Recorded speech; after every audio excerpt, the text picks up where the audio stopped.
ये संघर्ष जत्था इसलिए चलाया जा रहा है कि देश की आज़ादी, देश का संविधान खतरे में है, किसान का खेत खतरे में है, देश के मजदूरों पे जो 44 श्रम कानून थे उनको समाप्त करके 4 मजदूर संहिताएं बनाई हैं, नरेगा समाप्त किया है और अभी अमेरिका के साथ जो डील कर रहे हैं, इस देश की आज़ादी खतरे में पड़ जाएगी। ईस्ट इंडिया कंपनी भारत में व्यापार के नाम से आई थी और यहाँ व्यापार करते हुए सत्ता पे काबिज हुई और 200 साल तक इस देश की जनता को लूटने का और यहाँ की प्राकृतिक संपदाओं को लूटने का काम किया।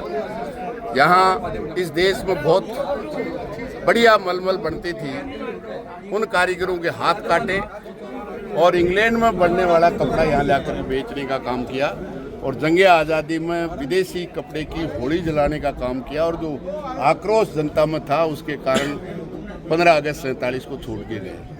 आज हमारी शासक दल की देश की सरकार न किसान की है, न मजदूर की है, न जवान की है, केवल और केवल बड़ी कंपनियों की है और आपस में सांप्रदायिकता पैदा करके, धार्मिक शोषण करके राजनीतिक रोटियां सेकती आई है।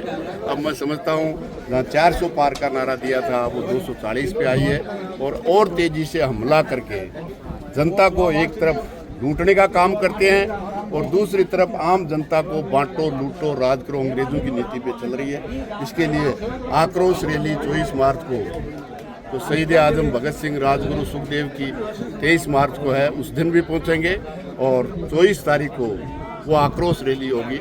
या तो सरकार नीतियां बदलेगी वरना ऐसी सरकार को बदलने का काम। जब किसानों ने आक्रोश धारण किया है, सरकार बैकफुट पे गई है जी, तो ये आंदोलन भी बिल्कुल जाएगी और अब तो किसान ही नहीं, किसान, मजदूर, नौजवान, महिला सब पे है। राजस्थान नंबर ले रहा है, यूपी से कंपटीशन कर रहा है दलित, आदिवासी और महिलाओं पे अत्याचार में। आप आश्चर्य करेंगे कि किस तरह से एक बीकानेर में 8वीं क्लास की दलित की बच्ची परीक्षा देने जा रही थी, उसके साथ कुकर्म किया और उसकी हत्या की और सरकार आराम से बैठी है, नारे देती है बेटी बचाओ, बेटी पढ़ाओ। सिंदूर ऑपरेशन में एक कुरैशी जिन्होंने दुश्मनों के घरों में जाकर मारने का काम किया, भारतीय जनता पार्टी कहती है वो आतंकवादियों की बहन है। इससे ज़्यादा अफसोसजनक बात नहीं हो सकती।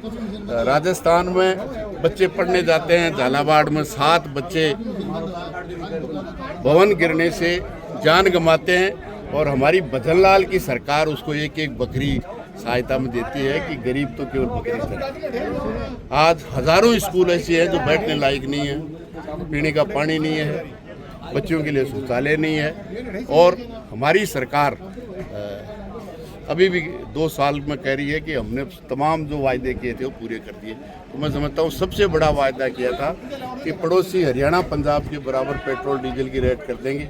2 साल में एक नया पैसा भी अपने टैक्स का नहीं घटाया। भजनलाल सरकार को 2.5 साल के कार्यकाल में कितने अंक देंगे आप? 0 00 है। धन्यवाद।